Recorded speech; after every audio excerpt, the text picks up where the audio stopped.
Hello, everybody, and welcome to another episode of Mandates with Guitar Greats. I am your host, Levi Clay, and today I am talking to someone who, of course, I genuinely feel deserves the title of Guitar Great. I have talked about him many times on the channel here.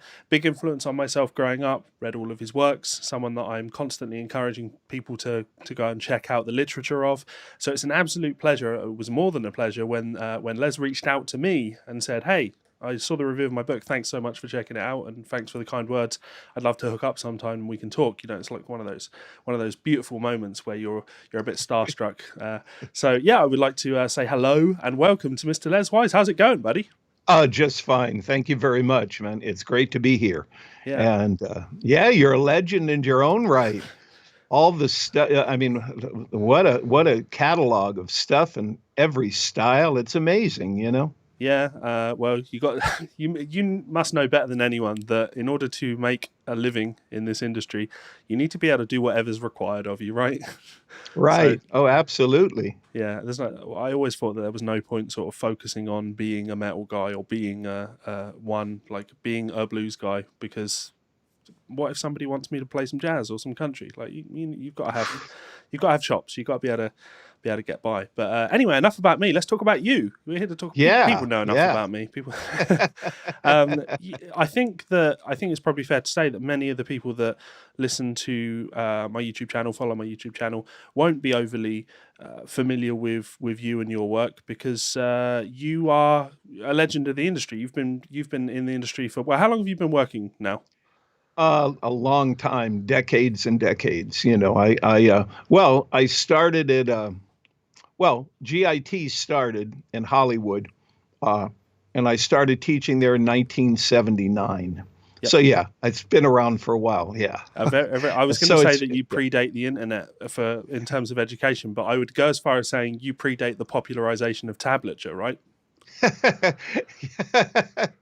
Well, you know, I think tablature was around 150 years before, and then it came back on us. But you're right; it was before tab for sure, and before it became massively popular. Yeah. But the thing before that, I'm from New Orleans, so I started playing in the French Quarter on Bourbon Street when I was about 15. Because the drinking limit, our age limit in Louisiana is 18. So, but you could play in clubs. So I started way before that. So by the time I got to GIT, even though I was relatively young when we kind of started the school per se, I'd already been playing a long time. Yeah, it's a craze. And you were there. You were at the GIT right at the start. Were you there? One of the first just guys right outside the start. What happened is Ron Eshday and Don Mock and Howard Roberts and them, Joe DiOrio, they started the school. And there was a guitar player named Jackie King. And Jackie King, look at that. Bringing Howard Roberts on screen. Too.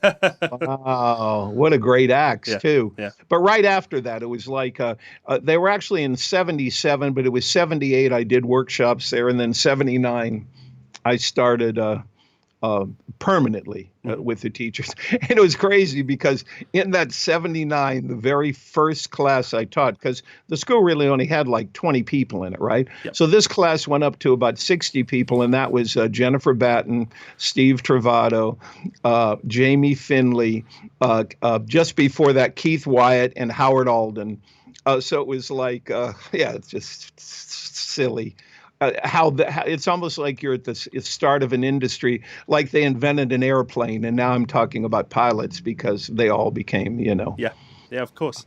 That was the kind of the mystique, the thing that drew me in at a young age, watching all of the REH videos and seeing like Don Mock's name there, and Don was a huge influence in terms of, you know, education, but also going, well, he was involved in all of this video type thing, and then I'm like, he was pivotal in the school, and just really. He was involved in all of it. And so I'll give you the story of that so you have it for real. So the first thing, Don, what happened was Howard Roberts used to teach seminars around the country, which I mean, probably only in America for a long time. So for about 6 or 7 years, he'd teach these seminars. And so he goes up to Seattle and he needs somebody to help him. So he meets this Don Mock guy, right?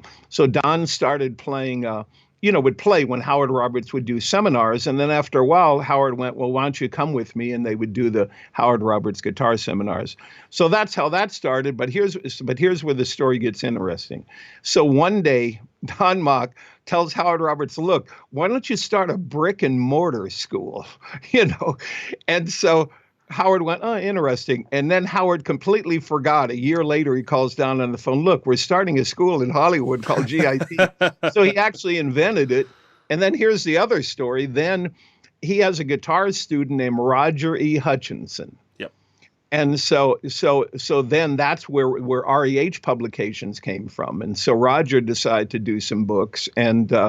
And so in 79, when I was at the school, I said, Don, shoot, I want to do some books. He goes, I'll hook you up with Roger. So then I did the books with Roger. And then as students came along, like Frank Mbali or somebody, his first book, I went, look, I've got a student, Frank. He's awesome. You should do a book. And so, yeah, it just went on and on until, yeah.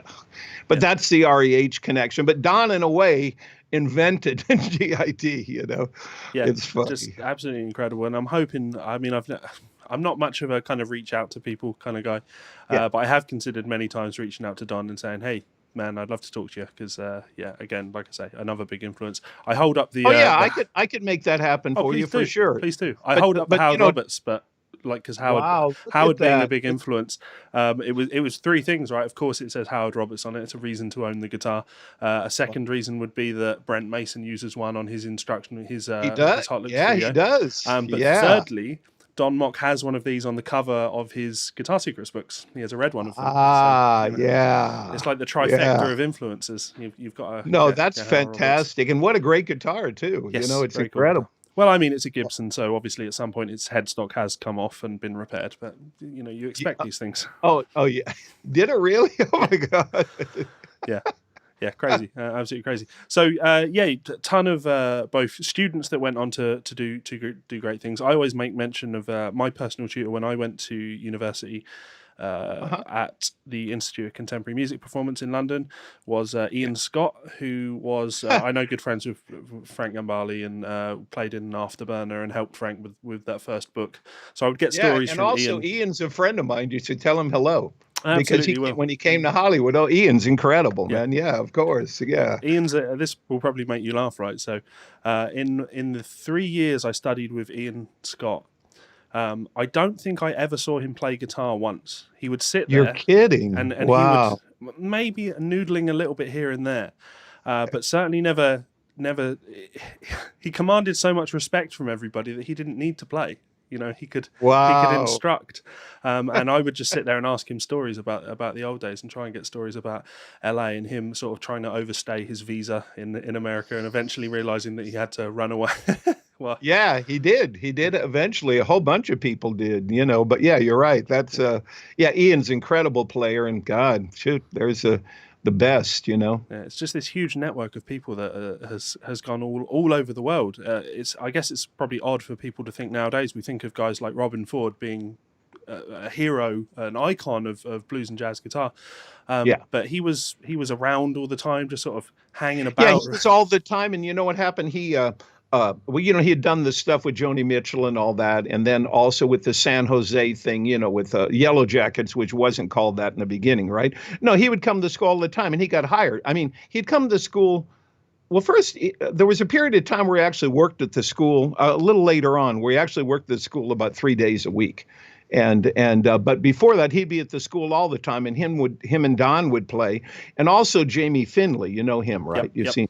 So Jamie and Don are super good friends. So Jamie left L.A. and moved to Seattle, and they had also a trio with Robin Ford and with Don and with Jamie Finley. So yeah, no, that's but Robin was around all the time, and Pat Martino as well, right? Yeah, Pat Martino was too. And what happened with Pat Martino is his wife was his manager. Okay, so decades ago, his wife, they get a divorce, and so he was kind of like lost. What am I going to do? So Pat Hicks hired him in around 84 or 80. Well, actually, yeah, about 84. He comes to live on the West Coast in California, so we hung out a lot together. But he was there, and then after about a year or two, then he finds out the thing with the brain tumor, you know, and then eventually he ended up with a doctor back up in Seattle, I think that's a neurosurgeon, and helped him to recover the memory. But yeah, it's a, but yeah, he's great. I mean, we're really good friends. It's like, yeah, it's like crazy stuff, you know. Yeah. But that's really, yeah, he was out there and he taught, and he would sit in a room and do counseling and stuff. And yeah, it's great. He's well, you know, those are all the. I'll just keep throwing out more names. Joe DiOrio. Yeah, and Joe and I are really, really good friends. And I'd met him a few years, about 6 years before, because he used to travel. I mean, he played with all kinds of jazz groups, but in New Orleans, there was a trumpet player, Al Hurt, and he had a club. And so musicians would come in, and so I'd heard of him years before. But Joe's super nice, and he lives in Waterbury, Connecticut now. But no, he was like you already know, I'm sure, Scott Everett. He was like the spiritual father of the students, and they all hung out in this counseling room, and Joe would come in, and yeah, it's fantastic, you know. So how long were you at GIT for? I was there about 11 years. So we started with about 20 students. Yeah, yeah. About till about 89. Yeah, and then what happened is, which you know from the book, but then we started a school in Vienna. Yes. And we went to Vienna and started the American Institute of Music, and Frank and Bollywood, I think, was the first one we had, and then we had everybody else after that came over the years and all that. But it was tough to we did it for about 6 years, but it was tough with the financial thing and all. Otherwise, I'd still be there. But yeah, we had everybody, and Mike Stern, and it just goes on, and Scott Henderson, all of them. It was really a fun time, you know. So this is probably the most fascinating question I think I can ask, because I'm 30 myself. I was born in 88. I consider myself a student of the history of guitar, right? Yeah. But I can only ever pretend to know the impact that guys who were around when Eddie Van Halen broke. You know, the people that tell the story of the first time I heard Eruption and all of that. I can only pretend. Same with Hendrix. It's always been that way. Of course I wasn't there. I have no idea. But I'd be really interested to know what the vibe was around GIT around that sort of mid-80s period, because that's when obviously Frank had been and done his thing in early 80s, and then Paul Gilbert. Paul Gilbert was 84. He was in that halfway class in between. And he was definitely, Paul Gilbert was in that. He was in that group, and Frank and all that, and Van Halen. I mean, you know, Eddie and his brother and all that, they played like in Pasadena and around LA, and most of the time, before I met him, because what happened was I had a friend of mine, a keyboard player, and he did a show called One Day at a Time, a TV show with Valerie Bertinelli, Eddie, which became his wife, right? So I played on there for one season where they never saw us, but we were like before a live studio audience. And but in any case, the stories were that when Eddie and his brother were playing a party in Pasadena, people would call up and go, "Oh, they're playing," and they wouldn't show up because they were straining. So yeah, it was. But he's unbelievable. You know, when we did the 10 book and all that, you know, and Eddie and Don went over to his house and they took tons of pictures and stuff. But Eddie's super nice and definitely. But he created. I mean, you know, the stuff. I mean, he really. That he created that was like an epicenter for this.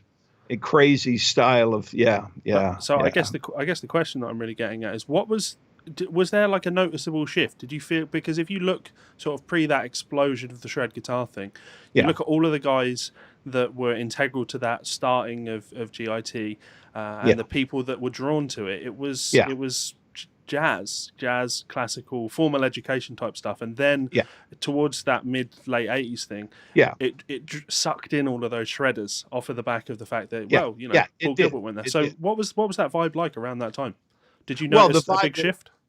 Yeah, the vibe was really great, and there was a really incredible shift with that because it started to expand the school, right? We had 20 students, then about 50 or 60, then we went to about 100. This is guitar players first, right? Like 120 students in a class when we peaked. There was one. There'd be like 1,600 people come to the school in a year, Yeah. and 1,200 of them were guitar players. Yeah. But yeah, it was incredible. But the thing was, it was like, um, yeah, it was just unbelievable. In fact, I would go to sleep at night, and I couldn't wait to get back to work. Yeah. It was like people we just hang out all the time. And the thing, those styles were happening so. There was so much music coming in, and here's what happened. The school started as it was going to be kind of the serious thing, right? Which it was a serious school, uh, but then it became instead of the people came to the school from all over, right? I mean, it started, and then Yeah. pretty soon it was like in every. In fact, that's the only reason that one of my students from Europe had to start a school in Europe, because there was tons of Europeans that it didn't. Some of them had the money to go to Hollywood, but they had kids. Yeah. And so they didn't want to go away for a year, so they could just take a train to go to Vienna. Sure. So it was incredible. And I can tell you, I mean, well, here's an example of when somebody knows they're dead. So we'll start with the Paul Gilbert, right? Because you're talking about Eddie too, right? But we'll talk Paul Gilbert, okay?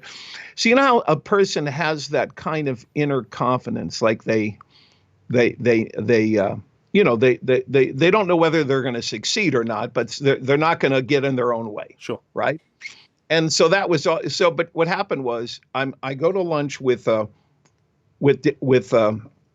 Gilbert. We go to lunch and we're coming back. And what happened was, where the school hit the big thing is this big network. It'd be like the Sky Channel comes to GIT to film the school for a week. They had these camera crews came in because they go, what is this? This is right in the early 80s, right? What's with this rock school from the Yeah. And so we're coming back, and they had this woman who I would see her on TV, because she'd be somebody that would like interview like dictators of countries and stuff, right? Yeah, yeah. And so she's walking by and she goes, "Oh, here comes one of the students now. Paul's tall, right?" Sure. She puts a mic in his face and she says this: "Why do you want to be a rock star?" Okay. So you know how guys would go, "Well, look, I want to play it, the thing, and it's cool and the stuff." Yeah. Like, here's what Paul Gilbert said. He in like a thousandth of a second, he looks her in the eye and he goes, "Why not?" Yeah. And I knew at that point, part of with the deliberate musician too, that there was nothing going to impede him. Why do you want to be a rock star? Why not? Never said another word. And she takes the mic and she goes, "Well, at least he knows where he's headed." And it was just, yeah. Well, everybody else is going, "Look, I love rock, and I love bending it." Yeah, it was but the school was incredible, and it just kept on going because, in fact, which is kind of probably you had this in London too, but it got to the point around the 80s, late 80s, or about 77, 87, 88, where there'd be like 3 or 4 stars at the same time. It'd be like Pat Metheny's going to play at 4:30, and then there's 3 other guys over here. And after a while, the teachers, we'd be looking at each other and going, "What are you going to do?" "Traffic. I got to get home because I lived in Santa Monica, right? In Hollywood, it was a long ways. I go, "I don't know. I think I'll just go to Hollywood." I'll go home. And so, yeah, it was unbelievable. Yeah. But Eddie and all that stuff. And, there was other guys doing really weird stuff, too. I'm not weird stuff, but things that were really and I remember early on with the tapping stuff, Joe DiOrio did that book, the Intervallic Designs, the black one, right? So Jennifer Batten comes up to me one day and she goes, and this was when Steve Lynch went to the school, him too, the guitar, right? And she goes, Les, what do you think it would be like if I took Joe DiOrio's Intervallic stuff and did it with tapping? I went, why not? And so there she Learning goes. from Paul Gilbert. Yeah. Why not? Yeah, but it was stuff like that. And look, every day it would be something like one time, Paul Hansen, you know him, right? The guitar player. No. Yeah, he was another really good rock guitar player and a great teacher. He comes up to me and he goes, "Look, Les, there's some movie company and they want me to teach the guy how to play guitar." And we go, "Really?" Yeah. I go, and I said, he goes, "How much should I charge anyway?" And at the time, who knows what the guys were, I can't even remember now. It's probably like $25 or $30. And I said, charge $125 an hour, right? So first it turned out that was Michael J. Fox, and he was Back to the Future, the thing. And so that blew up, into yeah, it was just, yeah. But at no point did he But all that kind of stuff always going on, you know? at So no it point was, did he say to the directors of the film, "Hey guys, you know how we go back to 1955 in the film at this point? You've yeah. got Michael J. Fox playing a guitar that wasn't made yet." You read all that, you already Oh come on, And we're all look, guitar Paul nerds. Hansen, he ended up being in the Pinheads, in the band playing Okay, bass. So when right. you look at the movie, you'll see Paul Hansen. Yeah, Oh, it's okay, a awesome, awesome. yeah, but you're right. Yeah, Well, look, how about in Game of Thrones with the the Starbucks cup? coffee cup. Yeah, of You know, course. Yeah, all right. It's not the biggest sin, I guess. So in terms of education, you never ended up doing a video for REH, which of course is a sin. And yeah. and Well, actually, there's a deeper story to that I tell it, can tell you. tell it. So here's the deep story. What happened was, Roger was doing the books and all this stuff, and I had a friend of mine come to me, and I said, you know what? I'm going to start my own video company, and I'm going to do videos. Okay. So before any videos were done. So I said, so I had a friend of mine, Mark Fox, and I said, I said, I'm going to do videos or whatever. And I said, but let me see if Roger wants to get involved. So we go up to Seattle. Okay. So Mark had some money, right? So we had like 10 grand or something or whatever it was. We go up and we go to Roger and we go, look, Roger, you want to do videos? And he was like, what? The videos? What's going? It was like, you know how when you find out your friend's going to do some crazy, I'm going to go around the world in a balloon. Yeah, yeah. Really? A balloon? So two things happened. One, he wanted to think on it, number one. And then number two, he decided to do it himself. But what happened was that pushed him into doing it. Right. So okay. that was fantastic. Yeah. So that's why I never did it, because I had things where I did some of my own videos. And then after that, I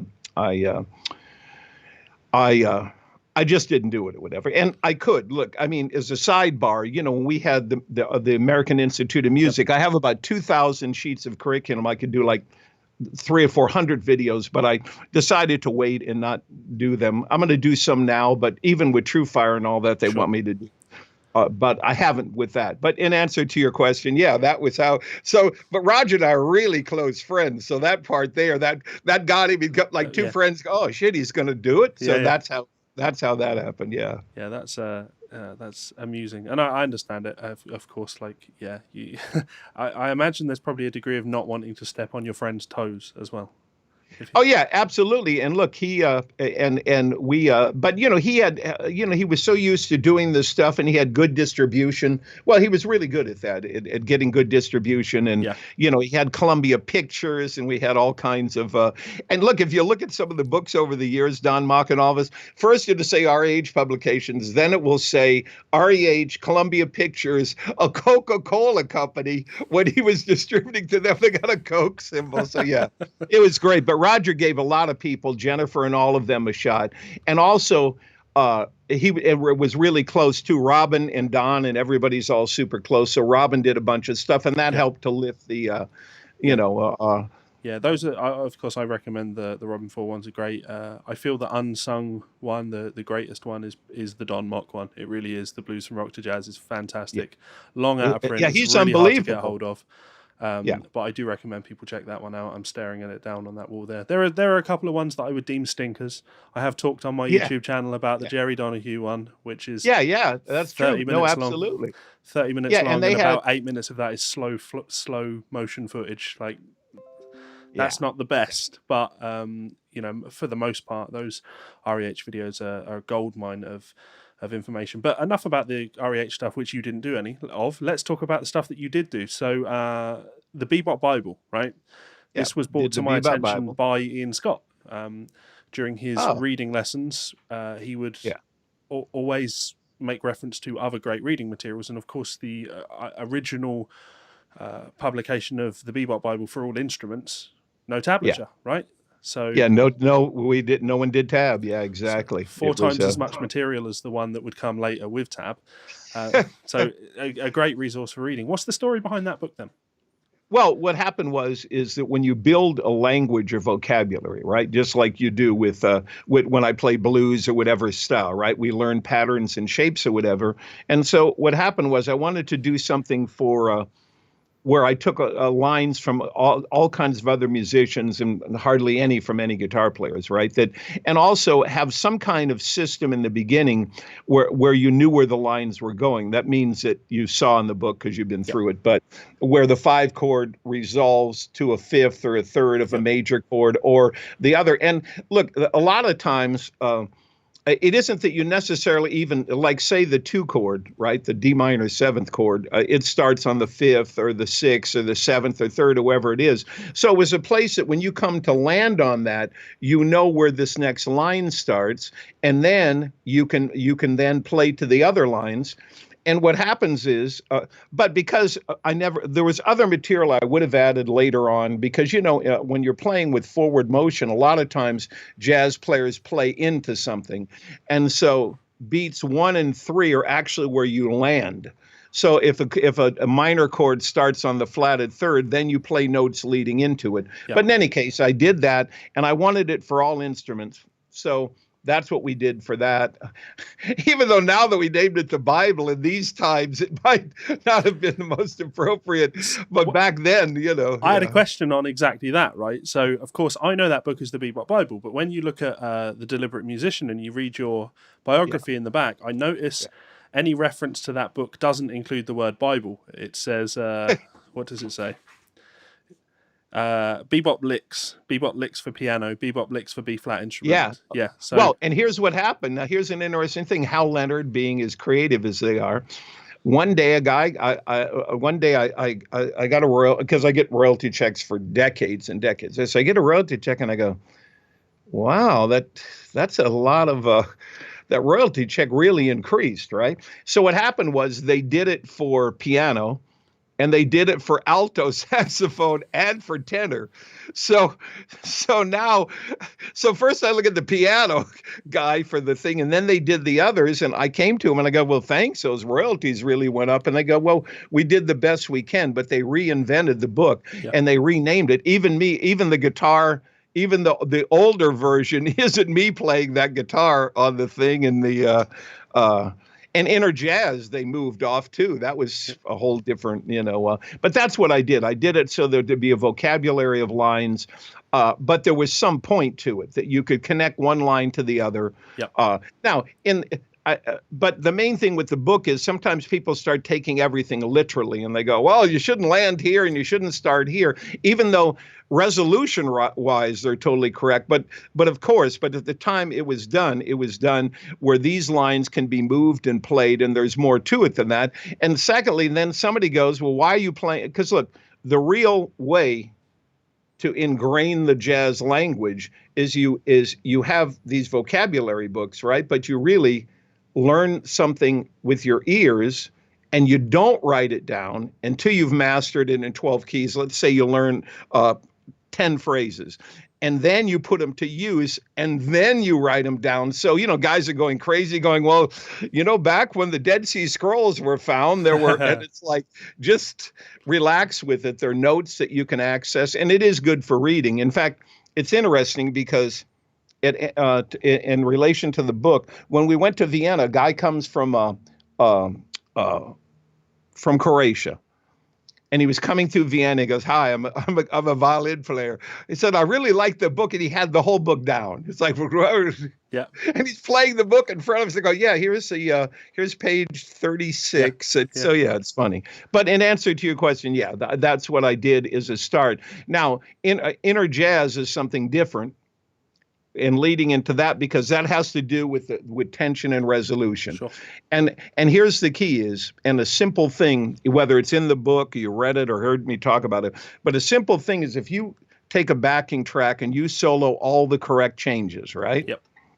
And then I turn the backing track off and you keep playing, you really can't hear the chord progression anymore. Yep. So tension and resolution allows you that when you turn, because if you can't hear the movement of the chords, not so much that you can hear them, but if you can't hear them and hear them resolving and coming back and forth, and somebody would go, well, wait, who's going to turn the backing track off? It's our ears.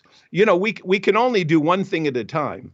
but when we're studying something, our the human beings have the ability, like when you take a flashlight and you wave it on the ceiling and it's one solid light, but it's Yeah, really only in one place. sure. So what happens after a while, the primary part of our focus, we start focusing on, could be any element of the band, but it's the solo. And if you can't hear the tune with that. So that's what I want to do with that. And that's where the tension and resolution came in, where you're really, I can't believe that. So 10 minutes ago, when we were talking about GIT and teachers and that, what you just said there has reminded me of possibly my biggest influence, possibly the one that pulled me into all of this. Yeah. So I'm going to have to ask for a story on this gentleman, but I will give you the Okay. reason why this gentleman has popped into my head. It's based on the things that you're just telling me there, because I Okay. remember watching this gentleman's instructional videos, and they don't have backing tracks or loops in those videos, and Yeah. being new to the jazz vocabulary. When this guy says, he plays a line and he's like, and when you play this, you can really hear that sharp 5 and flat 9. And I Yeah. remember listening and going, no, Joe. I'm talking about Joe Pass, obviously. No, Joe, I Yeah. can't hear that sharp 5 and flat 9 because I'm not I I'm not that good at it. But of course, Yeah. that was always the long term goal. Now I understand. Now I listen to those videos. I'm like, oh yeah, I can really hear that if the harmony is filled in. Yeah, Um, it is. And it's those points of resolution where you create tension. And look, it's the same thing, electronics, a waveform, 180 degrees positive, 180 degrees negative, ocean wave. So, yeah, that is. But yeah, I can add a lot to the Joe Pass because he was my guitar teacher. yeah, And not only that, but he got divorced and he married a woman from Hamburg who was a director at the television station. So even though he was playing a lot in America, when we were in Vienna, he was living in Germany. So right. he would come to Vienna and hang out with us, and we would go with his wife to he liked this Japanese restaurant, and that's but for him, his father, and you probably have maybe seen it someplace now, but his father would always like holler at him when he's in the other room, go, Joe, get the guitar and come out here and pick out that Yeah, melody. And so he yeah. would go and he would pick out the melody to the tune and all that. Yeah, the thing with him is that for the things he does, he's I don't know. He's like I don't know, like he's like Chet Baker. I mean, he's different than Chet Baker, but Sure. it's like Chet Baker. He's totally intuitive. I mean, he does know the guitar and stuff, but he can totally play anything in any key. If you just say play a song, okay, and then he does it in Yeah, yeah. He's yeah. Sort of 15 years on from when I first discovered Joe's music, and that was what I wanted to do. I heard it was Virtuoso number 2. I got Virtuoso number 2, yeah, still my favorite Joe Pass record, yeah, and all these years on, I found all of these fingerstyle guitar players that do that type of thing. And we were talking about guys like yeah, Martin Taylor before we started recording, and they yeah, are objectively an evolution on everything Joe did, like cleaner, more technically advanced, but yeah. All of it. Yeah, it's still never quite Joe. Joe is like, to me, yeah. when I listen to Joe, it's like it's got a punk rock attitude to it. It's like, this It isn't does. perfect, Yeah. but it doesn't need to Yeah, be. that's a perfect analogy. Yeah, yeah, it does. Because it's wild and he just played. He didn't, and the thing on his solos, and not just the chord melody and all the other stuff, but on records that he's done for Django and Catch Me and all those Yep. records, he's in the middle of something and all of a sudden he becomes totally, it's so intuitive, the solos. He's definitely a great one of the, yeah, he's incredible. One A of crazy the guy, all-time but greats. incredible. All-time greats. You might know something about this. You may not. You remember his Ibanez signature model? Did you ever get the chance to play that? The Yeah, JP20? well, yeah, I did. And you know what it is? The strange thing is I just sold it to a student of mine that came here to California, and he lives in Tokyo now, but he's from Australia. Right. Yeah, you know what it is? I got one of the first 100. I think I got 76 of the Ibanez JP20s. Yeah, I just sold it. And the only reason I sold it, the guitar played incredible. I only had it for a year, but a luthier, one of our luthiers here in California, is building me a guitar partly based on that body style. No, they're incredible. Do you have one too? I I bet you're d- going to pull it up and no, go, I don't have uh, one. It was always, I wanted one of these or an Ibanez yeah, yeah, JP20. My publisher, Joseph yeah, Alexander for Fundamental yeah, Changes, he has one. I went round his yeah, house and there was one on his wall, and I got to finally play one, and loved it. But the reason I ask is because I remember hearing that Joe actually hated the guitar, and Look, here's the thing: is I read that all the time, and or people go, the tone doesn't sound that good and all that, and it's total BS. The whole thing. The tone sounds great on the guitar. I've played it through, since I'm in LA, and I have tons of gear, and I played it through everything. It's an incredible guitar, and there's videos of guys that are trying to sell them once in a while, and the guy play. It's the most incredible sounding guitar. I don't think. Joe's the kind of guy like. I feel like I know what you're going to say. I feel you're going to point out that Joe was not a man that really cared about tone. He would just go direct well, in. And look, and he didn't. But if you hear that one Over the Rainbow. Yep. That one where he's playing on that guitar, and he played it for about 2 or 3 years or whatever, or more than that. It's the tone is one part of it and so it sounded really good. The tone. Secondly, it'd be like, what if you had like, I don't know, a Vander Holyfield or somebody, or some boxer, right? Something, or who knows, Mike Tyson, right? Yeah. And you go, Mike, what do you think of these gloves you've been using? It's like, I don't know. I knocked a lot of guys out with it, but these are those Spalding or whatever, with the label on it. Yeah. Or when Bruno fought him, remember that time thing? To go, what do you think of these guys? Oh, they're nice. I like them. But I don't think Joe is so much that he's going to start complaining about that forever. It really wasn't the, Yeah, it wasn't him. And, in the end, he's that 175 he liked a lot. Yeah. But what about the other rumor, though? The round hole archtop guitar that was played on one of those Virtuoso records. The original, the first Virtuoso record. That's I've had discussions with guys like Rick Beato about, because Rick, the Joe Pass Virtuoso #1 is his favorite Joe Pass. He actually says his favorite jazz album of all time.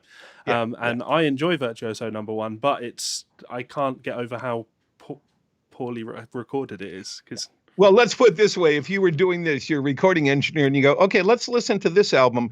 And let's say you have the greatest parametric equalizer with every filter that Pro Tools or whoever's invented. You go, okay, first, could we get rid of some of that string noise? Oh, my God. It's like, dude, it's almost like you go to the controls and you turn it until you get as much string noise as you can. Yeah, I've not read the extended liner notes for that album in maybe 10 years, so my memory may escape me, but it's usually pretty reliable.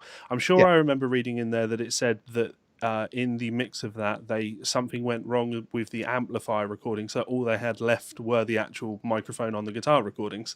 Oh, that's something I didn't know. I didn't know that. Yeah, I remember reading that. And of course, that's why you listen to it. And it's just look, they had trouble with the pickups on the guitar. That's why he didn't play the guitar. You know.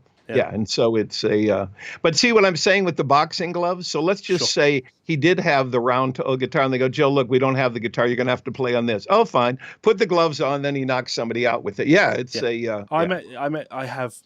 Well, you have a huge collection of guitars. I'm sure you've been playing for a very long time. I have a huge collection of guitars. I have some absolutely you do. Lovely, really, really nice, expensive guitars. But my main guitar is still always going to be a Mexican Telecaster. Oh, that's fantastic. I played a Telecaster for years. I love, in fact, I had a neck just made for one that's like a no-caster, but thicker. Because there's a guy here in California named Bernie Hefner, and he makes a lot of necks off and on for the Fender custom shop. I love. They're like the greatest, But the point is, it doesn't matter that it's not the best. It just feels like home. It's my comfort guitar, and I'm sure Joe was very much the same. Whatever. Yeah, and look, and not only that, put the tool that, in his hands, he'll make music. And Joe DiOrio too, because that 175 he plays, And then Ibanez, eventually the Pat Metheny model, which is really, he still loved the 175, And look, I can tell you when Bob Benedetto, when he built these first 15 guitars, one of the students, Ted Shoemate, was real good friends with him. And so he went to Joe and he goes, look, Bob wants to make you a guitar for Joe DiOrio, right? So he makes a Cremona, tap tuned, incredible guitar. So Joe plays that guitar. He has it for about a year. He goes, Les, look, Do you want Bob to build you a guitar? So he builds me a Cremona. Okay. So what happened was, though, Joe played on it for about 3 months, right? And the strange thing, when you get a really new guitar, I mean when they build it, it sounds terrible. You Yeah. get home and it's trebly. So I kept playing mine hour after hour. So after Joe's guitar was 2 years old and mine was one, so yeah, he went back to that 175, and Yep. yeah, it's you got to play them, Yes. So I remember reading years and years ago that it's about vibration, right? It's the instrument has to yeah, and those settle in. cells, they have to dry out, and the whole So I remember reading a long article from someone who had done tests on guitars that were left in a place, and then guitars that were left in front of a speaker, just Right. constantly left in front of a speaker. So they were Right. constantly just having these sounds pushed through them. And Yeah. I don't like to get too much into what I always describe as esoteric bullshit, but that's something that I guess kind of makes sense to me. I don't think it's mystical. Well, and I'll tell you, the company ToneRite. Do Right. you have one of those? No. You should get one of The those. name rings a bell. ToneRite. What is Yeah, ToneRite? so it clamps on the guitar, and they have it for violins and acoustic basses, Yes. right? And Bob Benedetto, about 6 years ago, he tries one. He goes, "This really opened the guitar up," And I go, "Really?" I said, "Okay, if Bob did it." So I bought one, and I put it on my acoustic electric guitars, and you could leave it on for 3 weeks. Yeah. And when you take it off, it's here. Yep. Now, the thing with some guitars, when you don't play them, you know how it goes down a little bit. Imagine, like, say, even your one of your acoustic guitars, or let's say you're doing sessions and you're playing, and the guitar's in your hand for like 2 or 3 weeks, and now you're on the third set of a gig someplace, and when you play it, so now you can put it in the corner, put this on it, and the minute you take that off, it's like you've been playing it for the 24 hours a day for the life, and you hit it and it's open. So here's the thing: some guys are going, well, they're starting to say now it can work on solid body guitars. I took one of my Telecasters, locked it in, vibrating. You can set different frequencies, right? And I had that thing vibrate for about 3 weeks. And when I picked it up and played it, the guitar was louder. And not so much that it would stay that way forever, but what it did, it's like the guitar is warmed up. So on a guitar that's kind of flat, you can open the guitar up. Like, say you've got a $300 flat top guitar, you put it on there, it'll make it sound like it's $800 or $1,000. So they really work. And on the solid bodies, what they do is, you know how when the guitar, I mean, not the one you're playing all the time, right? Or like this one too, I've used it on, but it'll open it up. It'll open enough and like it's been played. And so you can put one on it. So we have this music store called Red Zone up in LA, right? Yep. And they have like really high-end instruments. And I knew this stuff had to be working because I went in there one day, like 2 years later, and I look on the wall and they have like really expensive guitars, right? And they had 20 ToneRites attached to all of them. and it opens them up. I'm telling you, you should try it. Yeah. No, now, is it going to completely change the guitar? It will change the guitar, but I'm telling you, you can really tell the difference. Yep. I'm for real. I mean, it's that was my commercial for ToneRite. Yeah, anything that improves our guitar by this much is enough for us to care about, right? Yeah, exactly. I'm the kind of guy that gets nerdy about guitar picks. Oh yeah, exactly. And look, when you have a guitar in the case for a long time, God, I haven't played this one. You take it out and it's like really stiff. This thing, you can put it on and set it, and 24 hours a day, and so when you pick it up, it's live, and that's really more. If anything else, it does that. Yeah. My words. I will absolutely, definitely try that out, and I'm sure the guys on my channel would enjoy me doing a video review of something like that. So yeah. And but I could actually tell. Now it might be my ears too, and just like you, where you've been playing for years, but I could tell on my Telecaster. Not that it changed it like the F-hole guitars, because it does open a guitar up, but it will. So it's more a controlled version of doing the thing with the speakers in front of it, and it sets the wood to vibrating. But because it's off of the bridge, now here's the only downfall to it: it's playing it 24 hours a day, so it's really good for that. So you pick it up and go, God, Les was right. This really works. But then you go, God, these strings are dead now because the strings go old because they're vibrating. It's like, but it does work for that. But I'll tell you one other feature for it that you could use for your people too. One of my clients in Luxembourg, he has a luthier in Paris that he uses to work on his guitars. And that guy uses it for he'll have a, if you get that, they in violin they call it wolfing, but we know it's Yep. like this super feedback. Yep. What he does, the guy will put a capo here just on that note, and then he'll put this thing on it and just vibrate that, and it will diminish the wolfing in the guitar. Well, it can get rid of it. So. Yep. Yeah, no, I absolutely buy into that. I really do. That makes sense. It just makes sense. But having said that, people also argue about like, that I can hear the difference between that maple cap on the guitar and one that doesn't have a maple cap. Oh yeah, that's of course. Yeah, we're guitar players. And how about the thing with the rosewood versus the other? We know it does have a different response and feel and tone. Yep. The only one I got fooled on is for years I thought it was, with guitar chords, right? Yep. And so I go to this boutique guitar show about 8 or 9 years ago, and Samson and all those guys that build like the super high-end electronics, they had one of these forums and they're talking about amps and modeling, and the guy that created the modeling for Line 6, they're all there, right? And I go, look, I want to ask you a question. If I buy a $200 guitar cord, is it going to be better than that $30 one I have? He goes, oh yeah, it's really a different. So I did is this, I walk over to this place called Solid Cables, and I spent $175 on a cable. And it was a dramatic difference. Yep. I mean, you could really hear the difference in it. And so I started experimenting with the cables now. The only thing is that it opened the guitar up, and like for vocals and also for guitars, which you've probably already done all this, right? And for certain kinds of acoustic guitars, it sounds incredible because everything goes through it. The problem is,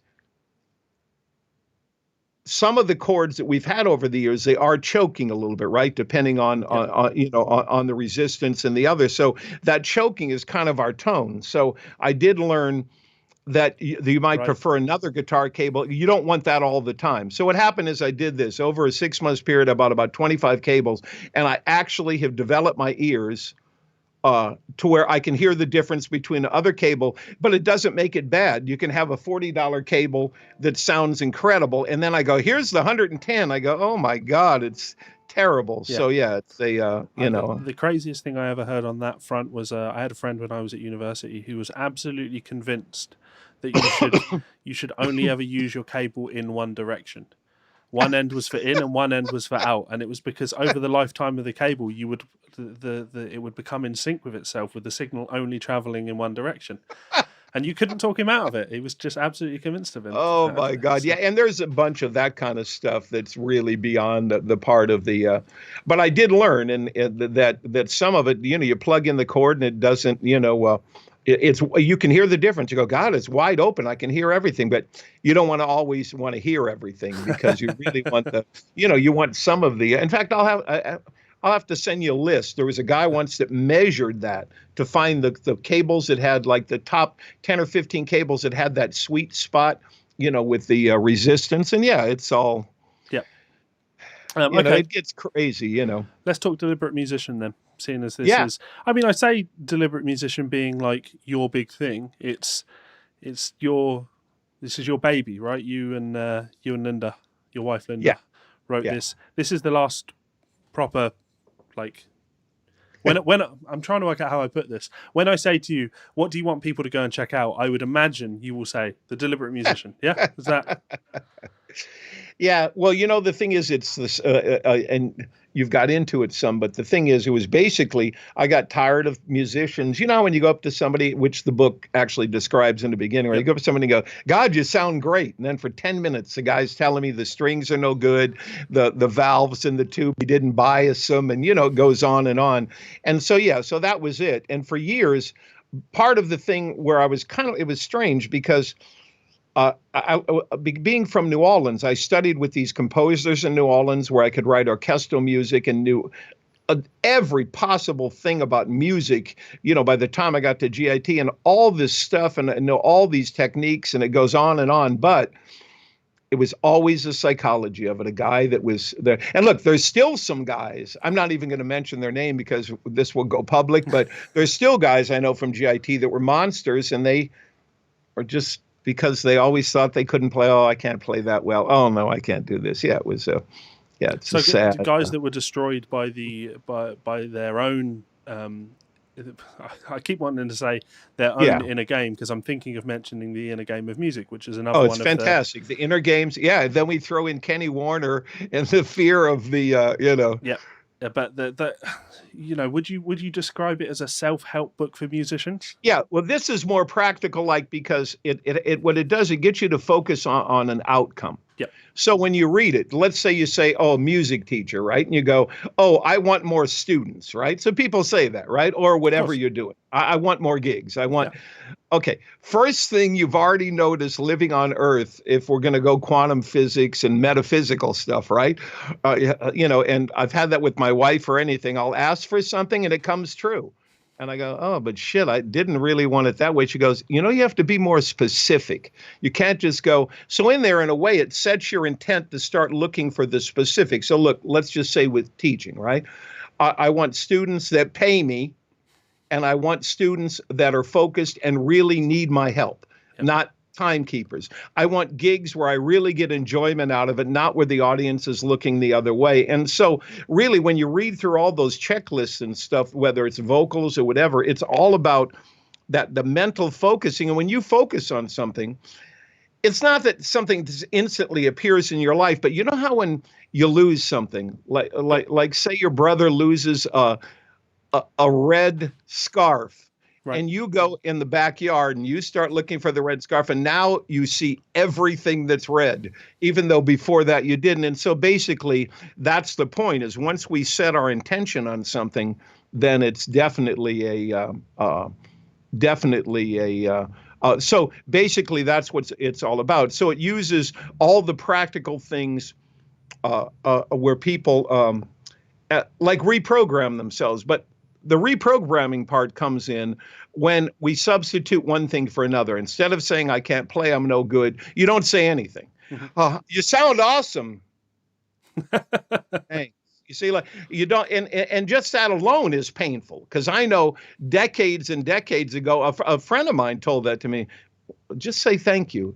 Beauty is in the eye of the beholder. And I remember the first time I did, they go, God, you sound really great. Thank you. And inside, I'm like, and so that's what it's really all about, is Right. for you to substitute another response to it, like Paul Gilbert. Why not? Yeah. He didn't have to list a whole bunch of things of why, or to convince himself. And he also didn't say, look, I'm super great, I'm a monster. It just, in a way that's part of what that book is all about, to help people help people. And like you said, the other books too. And the thing with the inner game of music and tennis and all that, the original guy that wrote that before the bass, I think it was the bass player that wrote the other one from the Ohio Symphony. But yeah, he had a very specific method too, to get people to reach but there is another one I'm going to recommend to you too. I don't know if you have this book called Learn First, Then Play, or Nope. Well, later on. I want you to read. This is another book where this was incredible for the guy's a guitar player, but it was incredible because he had one saying in the book, and the minute I read that book, I went to him, and so he had something that went even lower than the theory and all the other stuff. Right? He has a thing about. When you're first learning something, right? And I called him on the phone. I go, look, I wish I would have invented this or came up with this and used it at GiT. He goes, you don't know it until your hands know it. So forget the pattern or shape I'm playing on the guitar. If your hands can't play it, then you can't play it. Yep. And so it's but in any case, it's all the same thing with focus, and I think stuff like that's really, really important for it's the aspect of learning music that I think people skip over. Let's practice our picking technique. Let's practice our chords. Can we do all of the things? But that more the psychological aspect and all those little sayings that help motivate you. I recommend books like The Music Lesson. Victor Wooten's absolutely. I have all. Yeah, that's The Perfect Wrong Note. You have that book too? No. That's a really good one too. Yeah. Anything like that gets you thinking about not just what I have to play, but what I need to do to be the best musician I can be. And that could be, the mental game of performing live, or the thing that I'm constantly pushing on my students, which is you need to think more about the business side of things. You have to consider the business. Absolutely. You can be the best guitar. I've met so many great guitar players over the years who they're great players, really good players. Let's say this: they're hot shit, but they know they're hot shit, and they think that should be enough. I shouldn't have to do all of the business side of things. Someone else should take care of all of that for me. And it's like, well, that's why you still flip burgers, because you haven't. You just need to accept the fact that you need to get involved in the business side of things. You've got to look after your business affairs. That's just the way that is. And anything like this, the deliberate musician, Well, that's going to help absolutely. you. Look, there's another really great book too by a drummer. His name is Zorro. Do you know this book? No. It's called The Big Gig. Okay. The book's about this thick, and this guy. You know how when you meet a musician, like yourself, right? But you meet a musician that's hustled their whole life. So they've played gigs, toured with people. They've got every endorsement in the world, from instrument companies. They're not that they're super famous, but they're everywhere. They go in an audition, they get it. And this whole book's about that in real time, called The Big Gig. It's life-changing. But I can tell you, there's a saying in LA that musicians that can play, when I'm hanging out with all the guys that can play, or I'm with but the main thing is they always look when some guy's been practicing for years and now he can really play. And they said, the guy's going to wake up one day and find out, okay, now I can really play like all the other guys, right? I mean, really play, right? Yeah, Whether it's Larry, Carlton or Robin or anybody, goes, and all the guys that can play and have careers, right, in LA, they'll go, yeah, and then he's going to find out the next question he's going to do. Now what? Yeah, that's the scary one. That's it. More so than that, you've got guys that really got hooked up into that shred guitar thing in the 80s. Yeah. Guys that are now in their 40s and they're there. They're finally at that point where they're like, I've finally got everything that I dreamed that I'd have in the late 80s. Yeah. Cool. Now how do I keep up with these 15-year-old kids that are faster than me? It's just never ending. Like there's always going to be a 9-year-old kid coming out of China that's better than you. Fact. Yeah. No, I know. No, absolutely. And what do you do with that? Not counting those super intellectual ones that are like super prodigies, and no, you're right. It's absolutely true. But anything with the psychological thing. Now, the other thing too for the deliberate musician which is another book a friend of mine and I thought about writing, but haven't had time for that. But I did start on some. It's called Re-Entry. Right. And that's the guy that had the 2 kids shredding the club gigs in England or wherever he is, right? And now the wife goes, look, you're going to have to get a real job. And he does. And then when he hits about 50 years old, 55 years old, that pension just kicked in.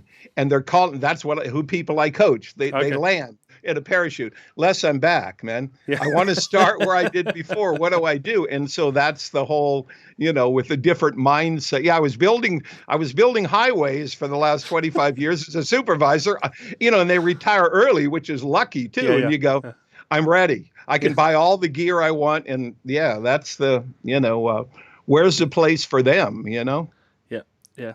Well, just be passionate. Do something really stupid like what I did, which was so this was actually super recent.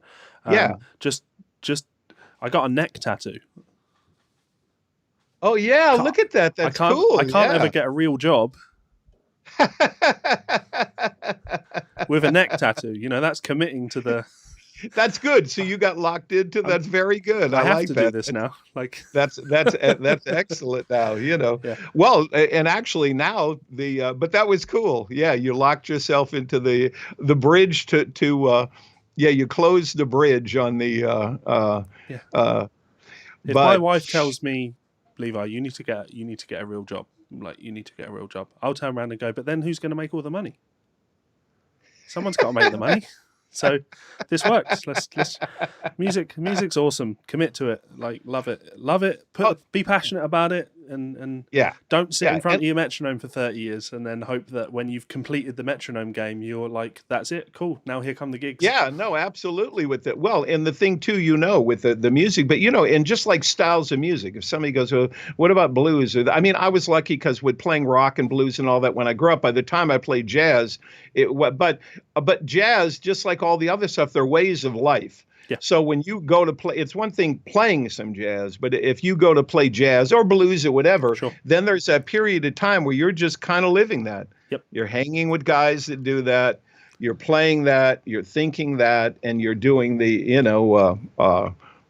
and that's where the difference is with the music, But all that information out there too is caused a real, and it's good that you're able to help define these kind of things over the internet and be a crusader for that too, is because there's so much information out there, and a lot of it can either make you believe that you can all of a sudden become a player because you see all these things, or that some of what they're talking about is really true or isn't true, and that's the that's the part that's different, The information highway that is the internet is both a blessing and a curse.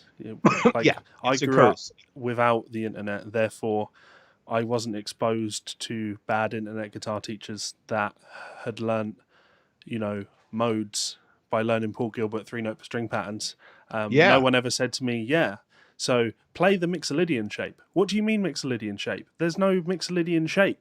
The Mixolydian scale is a collection of intervals. In fact, don't even call it Mixolydian. Call it the dominant scale. Be like Ted Green, because that means something. No, I know. Well, like when ethnomusicologists, the ones that actually study the history of music, I remember talking to somebody when we lived in Vienna, and he goes, he said he was talking about the modes and the Greek stuff and some of the church stuff, and of course, because the instruments weren't tempered, that's why they had to do that. But he said, like Phrygian and Dorian, he actually thought there were some parts that were like regions of the country, the names, and then there was a couple of others that he mentioned that they were like a king's daughter or something. That was her name. It wasn't like there was some super scientific, but here's something I got for you here that that will certainly be a showstopper for you. So the first thing is radio telescopes we have. My wife's from New Mexico, right? Okay. So they have radio telescopes that listen to the universe. Yep. So for years they would hear this hum. Mm-hmm. Like an amplifier, and we go, Jesus, what's going on with my amp? The tubes and all that. Yeah. So in any case, but years later, so black holes in the universe are vibrating at B flat. The universe vibrates at B flat, and it's 11 octaves below middle C. Of course, middle C is being the other, but it's B flat. I think that's about 2 octaves. And it was discovered in Cambridge, in England. Yeah, I think that's about 2 octaves higher than Meshuggah tuned their low string on their guitar. I think. Exactly. That's it. But the universe is B flat. It's vibrating at B flat. This is why you should play jazz, ladies and gentlemen, because the universe is tuned to B flat, and that's nothing has bugged me more, right, than doing that. So I've done many instructional DVDs myself. I've got more to film next weekend. And that's cool. Yeah, you do tons of stuff.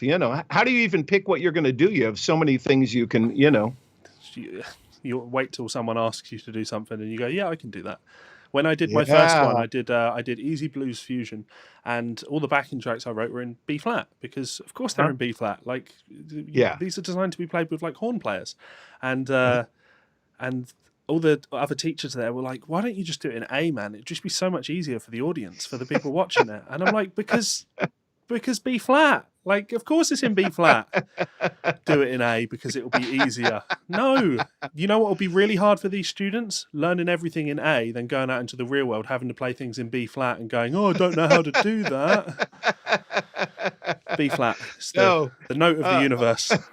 I love that's got to be a challenge for you. I mean, God, that's, moving everybody, up. But well, you have tons of stuff out because all the things I see in the website and the stuff. I mean, you've done so many. I'm too busy to even update my damn website. I've not updated my website in since my first book came out. I've not updated my website. I've released 6 books since then. Like, it's That's a lot of books. That's it's a whole lot, you know? it's endless. Yeah, I've been really lucky. I've had a lot of opportunities that have come my way. But they say that luck is nothing more than opportunity meeting and preparation. And I feel like I've spent my life like a crouching tiger. This actually bugs me more than anything in the world. A lot of people have described me as really lucky. When I was at university, I was super prepared to go out and work, find work. Like I remember taking a week off to go to Frankfurt to Music Messe so I could network and meet people and hand out business cards and just do that. Whereas everyone else is like, well, no, we need to focus on school. And I'm like, but when you come out, you need to be working as soon as you come out. Like, because if you're not, you've got to go home kind of thing. And I saw all of these people have so many opportunities past them and they'd say, I'm not ready yet. I'm not ready yet. I'm not, and I've spent my life just like a crouching tiger. As soon as an opportunity walks by, even if it doesn't ask me, I'm jumping on it because you have to. Well, that's why you've had so much success, you know. It's unbelievable, you know. It's hard to make a living in this industry. But yeah, like I say, I have been lucky, but it is preparation and yeah. But that's why I'm doing the YouTube thing. Like it doesn't make much money, to be honest, but I do it because I was really lucky at university. I met a lot of great teachers who were very kind to me with their time. It might have been that that's just who they were. Maybe they saw something in me, but they gave me opportunities that they didn't need to give me. And I saw it as a passing on the torch kind of thing. Like they were helping me get my foot on the ladder. So I'm constant. That's what I want to do. I want to try and help people get their foot on the ladder. Well, but you know, you can sense that in you from me watching some of the videos that you did and the other stuff, and now, of course. But you have that. You've got that connecting thing. You have the talent, the playing, the everything. You have it, the whole package together. And no, I mean you do, and you can feel it from you right off. That ability and that passion and to want to help people, and that just keeps circulating. That's that vortex of fun where everything's just you know. Well, thank you so much. Oh yeah, no, it's for real. I mean, it's like really excellent. And I've been around. Well, I live in L.A. I've been around a lot of players, but you have that like magic, you know, and that's good. Burning passion, like, and I don't understand how everybody doesn't have this burning passion for just this music thing because it's incredible. It just is. Yeah. I didn't get into music till a lot later in my life. I didn't start playing until I was 12, maybe 13. Yeah, some guys start earlier. Yeah. Before that, I didn't even listen to music, and the idea of playing music was just an alien concept because my dad played music. He was a bass player in a punk band. Oh, that's cool. So then you had he had relative success. He was in the band Extreme Noise Terror, which were one of the first grindcore bands. And then they booted him out very early on after he did what all punks do and sold his bass stack for heroin, kind of thing. Because that's he's living the life. See, I told you it's a life. It's not a You can't stand on the outside. If you're in it, you're in it. Yeah, exactly. Yeah. So I didn't want to do it, but now it's at that stage. Well, if someone said to me, "Why do you want to be a rock star?" I don't know if the answer, why not, is enough. Like, it's more of a yearning feeling. It's like, why do you want to be a rock star? Because I have to be. Yeah, of course. Yeah, of course. Well, because music called you. Yeah. You know, and that's the difference. Yeah, where you, that's you can see that. I can sense and feel it in you, that passion for it, and it just comes across. You know, it's not and we don't even have to think about it. We know it's there because but you have that. That's the magic. Some people would be like, oh, it's 5 o'clock in the evening. You know, that's me clocked off for the night. Whereas I'm like, oh my God, I get to stay up until midnight and chat to Les Wise. Oh my God, this is so cool. Like, and then after I'm going to be like, well, I need to sit and edit this video. It just never stop. Like, yeah. I mean, my wife hates it because it's just constant work, but it's so easy to work when you do what you love. So, but I honestly don't want to talk about me anymore. Let's finish up with you then. So where, obviously you're with TrueFire. You offer lessons via TrueFire. You know, I have the fretboard Freedom Fighter with TrueFire, which is about arpeggios on the guitar, but from every finger on every string. So in that course, you never stop. You were, you know, and it actually came from because of the complexity of jazz, and the crazy part is Paul Gilbert and all of them, when I taught it to them, because I would teach it extra, the curriculum, and they would go years ago and they go, God, I really like this. And so you just pivot out of any finger you're on, you can play the You thing, keep playing, yeah. whether it's here, it's here, it's here. Yeah. So it's a, yeah. And then I have but I'm planning to start putting out a bunch of YouTube videos now and starting to build I have a lot of them for my students that I do that I'll just punch. For me, if you can't record in 90 seconds, so I can just go, okay, time to record now. And so that's and look, if you want to, I can control all the lights. I have a control panel for all the lights that are moving. Well, the thing that really impressed me is that you can change, like you can do the things that I can't do, which is you can just at the click of a button bring up other screens, right? You've got diagrams. Oh yeah, I've got dozens of those. But Manycam will solve that for you for the cheap. And once you do that, you will never go back. ever always have this as your interface, no matter what you And like you said, if you want to. If you need metronome settings right here, if you took all these metronome settings right here, they would actually overlap and cover everything. Yep. Every metronome setting that you would as far as the numbers, you see the multiples, and they're in I'll send you all of that stuff for sure. I got cool. It's a unbelievable amount of stuff. But the cool thing, you can play videos, you can do anything on it, so it doesn't really. That the advice you've given there is probably the best bit of advice that we'll obviously both agree on, and people should really listen to that. You need to have a setup that's there, and you can go in 90 seconds.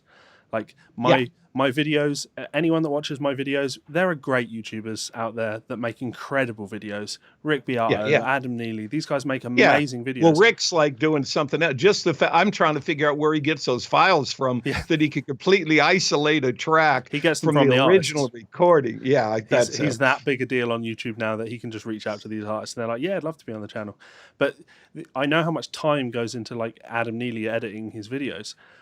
There's not enough time in the day for me to do that. I have to be set up. So I've got 2 lights here, boom, they're on. My camera is here, boom. Yeah, you have that. Well, yours always looks so good. The quality's so really good with it, I mean, really good. 90 seconds, just on and go. I'm here and good to go. And that's the way it needs to be. Your setup looks incredible for that same reason. So anyone that is looking to do that, get a setup that allows you to just go. Because before, when I was using a DSLR, and I would have to get my lights out and put them up on tripods and then put the DSLR camera down, sit down and sort out the focus and then adjust the white balance. And I was making a 1 or 2 a video every 2 months because it's just too much.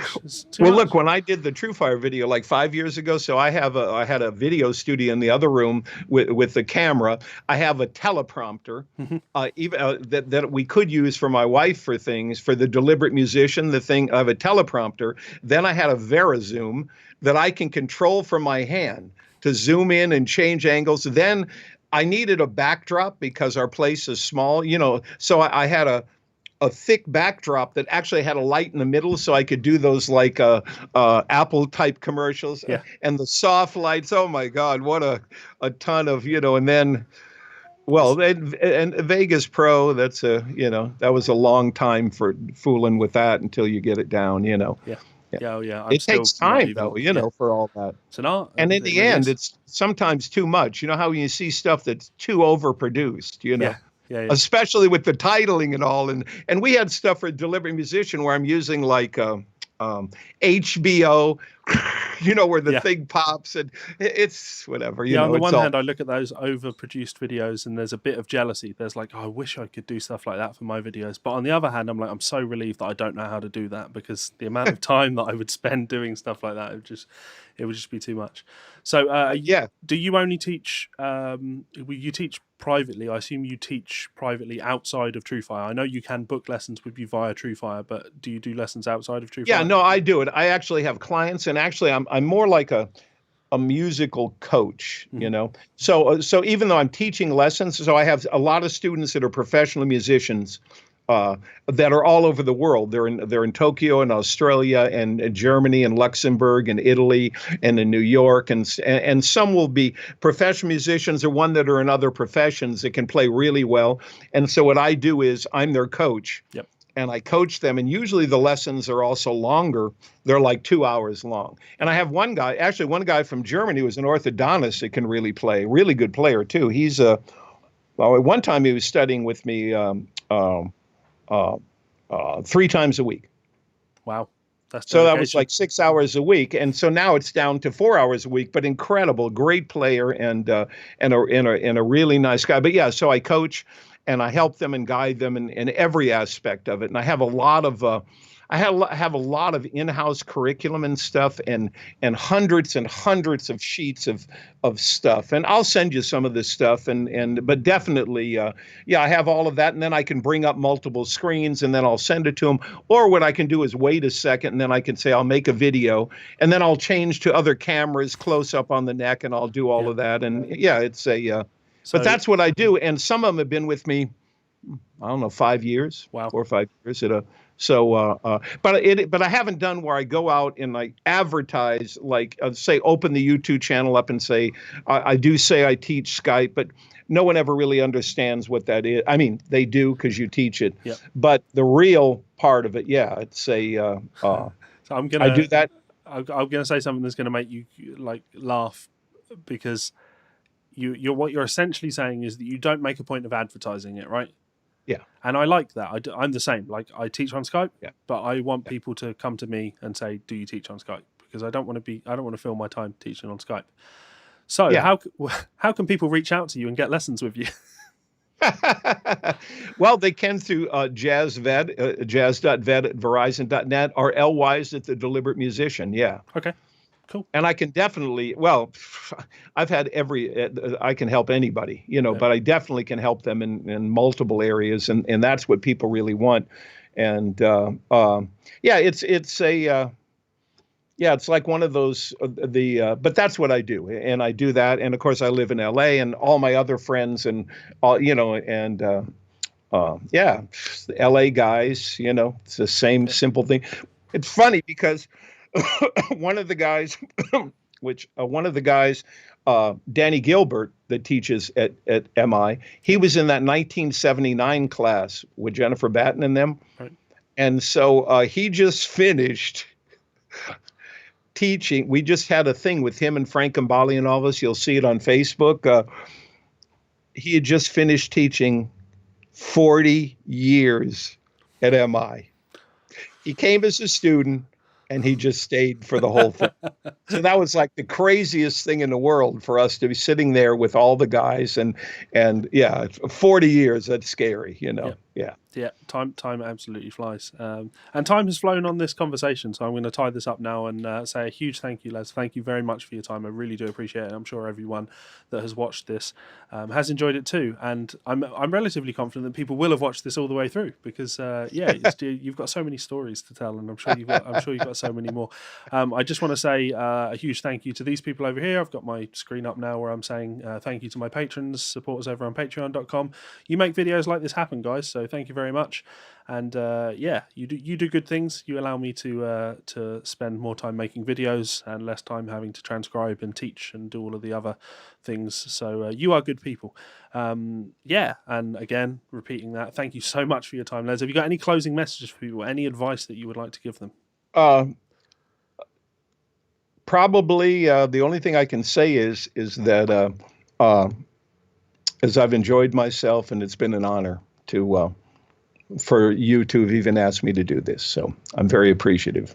And the feeling is very much mutual. I've thoroughly enjoyed this, and let's keep in touch and see where the future takes us. Takes us. I'll let you know when I'm in LA next. Yeah, absolutely. Come and say hello.